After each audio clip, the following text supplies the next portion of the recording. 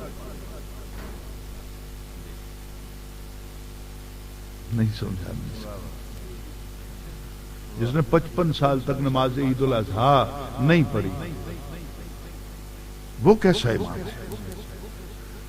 تو اب بات یہ ہے کہ ہم کوشش نہیں کرتے کہ اپنے عوام کو بتائیں. ہم بالکل ٹچ نہیں کرتے. 2-4 شعر پڑھے گھر چلے گئے. امام اعظم ابو حنیفہ نے اپنی زندگی میں 55 حج کیے، 55 حج کیتے. یہ حاجی جن نے حج کرن جان دے وہ نماز عید الاضحیٰ پڑھ دے اتھے. تسی نہ پڑھو تو اعتراض کوئی نہیں، امام نے نہیں پڑھی تو تکلیف ہو گئی ہے. حاجیوں پر ہے ہی نہیں نا. یہ مسافر جو ہوتے ہیں وہاں تو عید الاضحیٰ نہیں پڑھتے. امام اعظم کی زندگی ہے 70 سال، 15 سال نابالغی کے، باقی 55 سالوں دی زندگی چ ہر سال مدینہ پاک بھی گئے، کعبۃ اللہ بھی گئے۔ اب کون معاملات کو سمجھائے گا؟ ایک راوی ہے کہ حضور کے بال کانوں تک تھے، ایک راوی ہے کہ حضور کے بال کانوں کی لو تک تھے، یہ کون تطبیق دے گا؟ بھلا ہو امام اعظم ابو حنیفہ، پہلے کہتے تھے اس کو مانے، اس کی روایت کو، اس کو مانے، اس کی روایت کو، دو دھڑے بن رہے تھے۔ آپ نے کہا نہیں، کوشش کرو، تطبیق پیدا کرو، کس طرح ہوگی مطابقت؟ آپ نے کہا حضور کے بال تھے گھنگریالے، جڑا آخدہ نا کہ وال ایتھے تک سن، حضور غسل فرما کے کنگا کر کے بیٹھے ہو سن تے وال کھلے ہوئے، وہ ملاقات کر کے گھر چلا گیا، انہیں لوگوں نے دسیا کہ حضور دے وال ایتھے تک سن، تو دعا اس ویلے آ کے ملیا جس وقت خشک ہو کے بال پھر گھنگریالے ہو گئے اور کانوں کی لو تک چلے گئے۔ گل او دی بھی سچی ہے، او دی بھی سچی ہے۔ اور 1439 برس میں ایک بھی امام اعظم ابو حنیفہ ورگا نہیں لبنا، کسی امام کا یہ فتویٰ نہیں ہے ختم نبوت کے حوالے سے، یہ فقط دنیا میں امام اعظم ابو حنیفہ کا فتویٰ ہے کہ جو نبوت کا دعویٰ کرے اس کتے سے جا کے دلیل مت مانگو۔ دلیل تو تب مانی جاتی ہے جب اس کے دعوے کو تم نے قبول کر لیا، پھر کہتے ہیں کہ دلیل، کہا نہیں، اساں دی گل ہی کو نہیں سننی، سونے نے جو آنکھ دیتا ہے کہ میں ختم نبوت دا تاج پہن کے آیا۔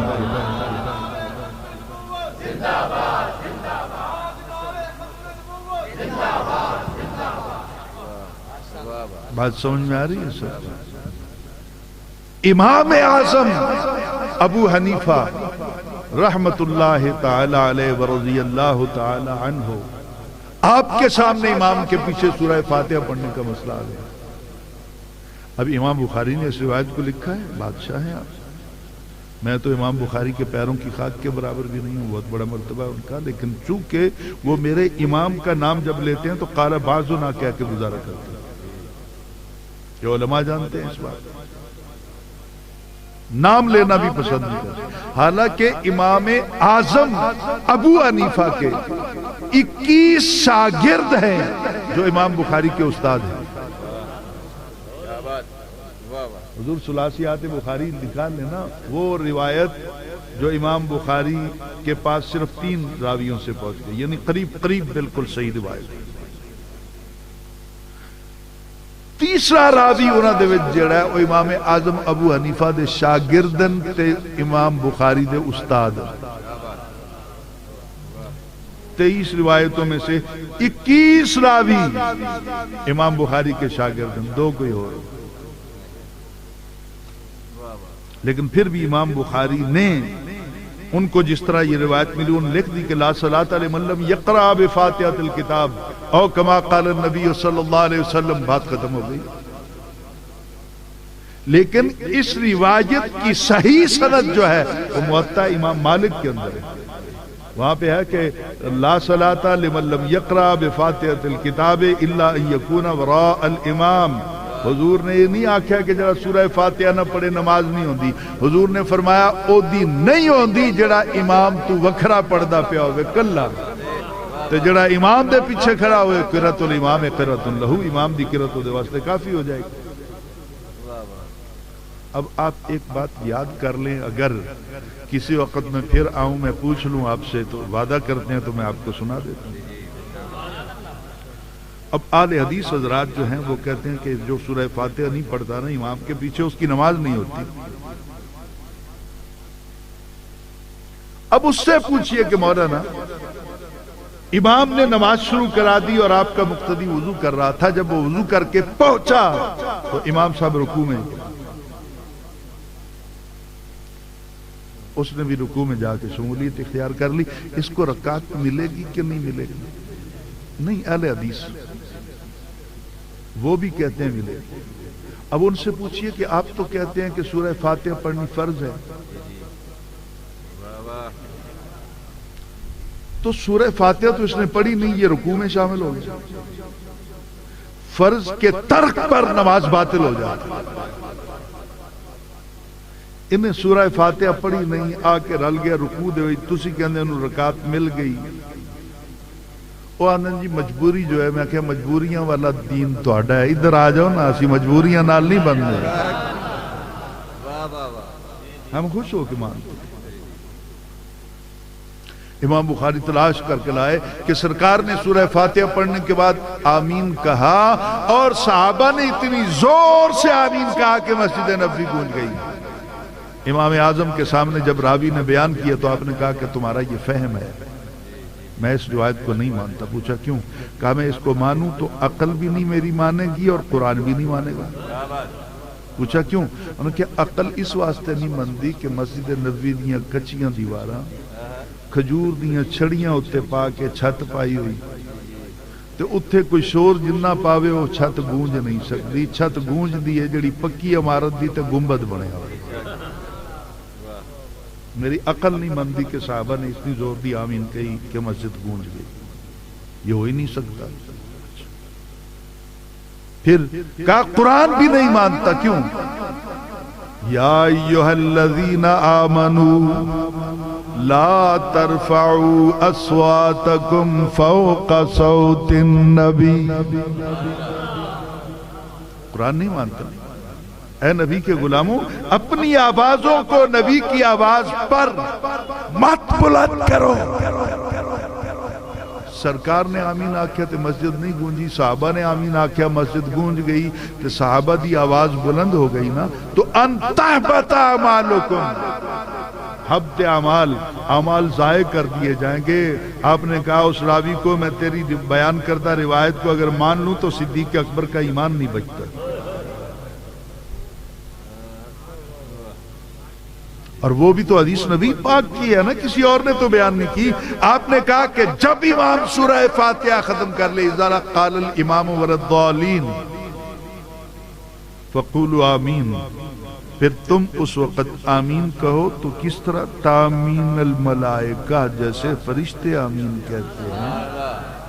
فرشتیاں دی آواز کوئی نہیں آندی، تسی بھی بندے دے پتر بن کے آہستہ کہہ لو آمین، پچھلے گناہ معاف ہو جائے۔ سورہ فاتحہ ہم نے قرآن پاک کی آیت پڑھی، وَإِذَا قُرِئَ الْقُرْآنُ فَاسْتَمِعُوا لَهُ وَأَنصِتُوا لَعَلَّكُمْ تُرْحَمُونَ۔ جدو قرآن پڑھیا جائے غور نال سنو تے چپ رہو تاکہ تواڈے اتے رحم کیتا جائے۔ ہم نے کہا جی کہ یہ آیت ہمیں بتاتی ہے کہ امام پڑھے گا ہم سنیں، اور جب امام کی زور و اثر میں آواز نہیں آئے گی تو وَأَنصِتُوا، پھر ہم صرف خاموش رہیں گے، ہم پڑھیں گے نہیں امام کے پیچھے۔ انہوں نے آخیا نہیں جناب، اے آیت جڑی ہے نا، اے تے خطبہ جمعہ کے لیے نازل ہوئی کہ جب جمعہ کا خطبہ پڑھا جائے تو اس وقت خاموشی سے سنو۔ آج میں ایک حقیقت آپ کے سامنے پیش کرنے چلا ہوں۔ آپ پڑھے لکھے ساتھی بیٹھے ہیں، اس لیے جی چاہا تو بس اس طرف راغب ہوا تو بات آگے چلتی چلی گئی۔ یہ میرے ہاتھ میں قرآن پاک ہے صحیح، 9واں پارہ ہے، پارہ نمبر 9 کے اندر سورۃ الاعراف کے بالکل آخر میں چلے جائیں گے تو آخر میں جا کر آپ کو یہ آیت نظر آئے گی، سورۃ الاعراف۔ وَإِذَا قُرِئَ الْقُرْآنُ فَاسْتَمِعُوا لَهُ وَأَنصِتُوا لَعَلَّكُمْ تُرْحَمُونَ۔ یہ آیت نمبر 204 ہے، دیکھو 204 یہ آیت ہے سورۃ الاعراف کے اندر۔ وہ کہتے ہیں کہ اس آیت کے تحت جمعے کے خطبے کے وقت خاموشی جو ہے وہ لازم ہے۔ ٹھیک ہو گیا، گل سمجھ آ گئی کہ اس آیت دے وچ جڑا حکم ہے نا وہ ہے جدو جمعے دا خطبہ پڑھیا جائے تے چپ کر کے سنو۔ حضور والا اے سورۃ الاعراف،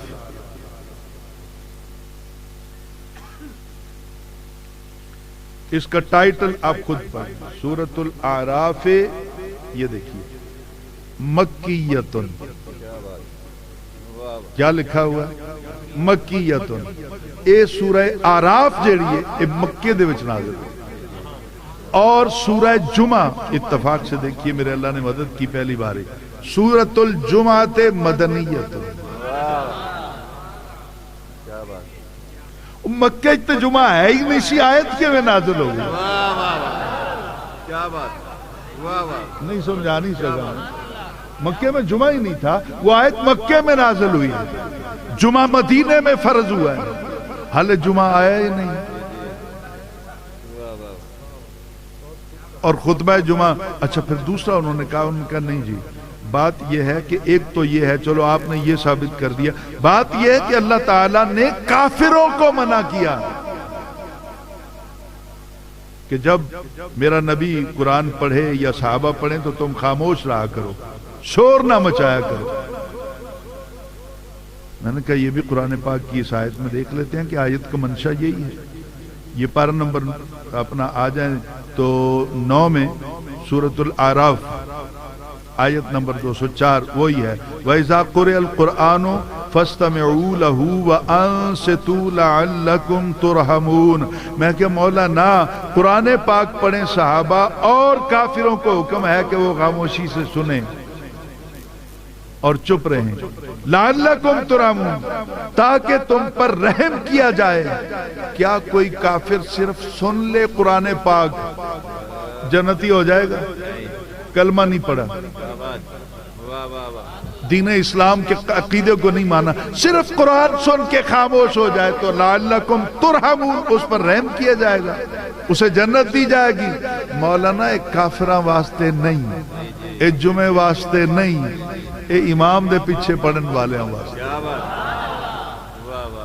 میں اس طرح کی مثالیں دوں گا تو مجھے 30 سال ہوئے بات کرتے ہوئے 30 باتیں بھی بتاؤں گا تو شام ہو جائے گی اب بات کو آگے لے کے چلتے ہیں میرا وہ نبی جو اتنا با اختیار ہے سنیے آدم علیہ السلام آئے جنت میں سے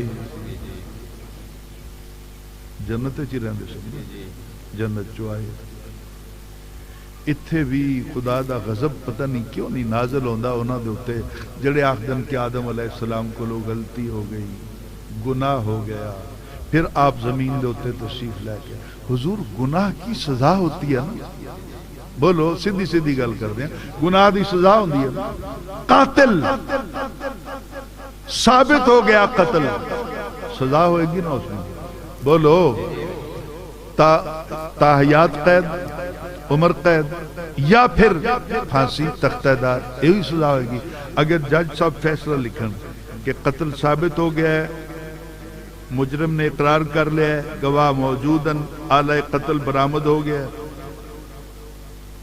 لہذا ایک قاتل ہے عدالت اس نو سزا دے طور دوتے ساری زندگی واسطے دے گھر بھیج دی پئی ہے بولو انصاف ہے اگر آج دا جج کوئی کرے تو اسی کہنے انصاف نہیں اللہ تعالیٰ تو وڈا بھی کوئی جج ہے کوئی جسٹس ہے نہیں ہے اس نے فیصلہ کی تھا آدم علیہ السلام دے اوتے اے فتوہ لگا کہ انہوں نے جرم کیتا ہے ٹھیک ہے تے اللہ تعالیٰ بھیجدا پہ گھر انی جائلن فی الارض خلیفہ زمین تک گھر ہے نا آدم علیہ السلام نے پھر اللہ تعالیٰ نبوت چھین لیتا گھر نہ بھیجتا کہیں اور بھیجتا سزا کے لیے تو اللہ تعالیٰ نے آدم علیہ السلام کو گھر بھیج کر قیامت تک کے لیے بتا دیا تسی جو سمجھ دے رہو میری نظرچ آدم کل بھی معصوم سی اج بھی معصوم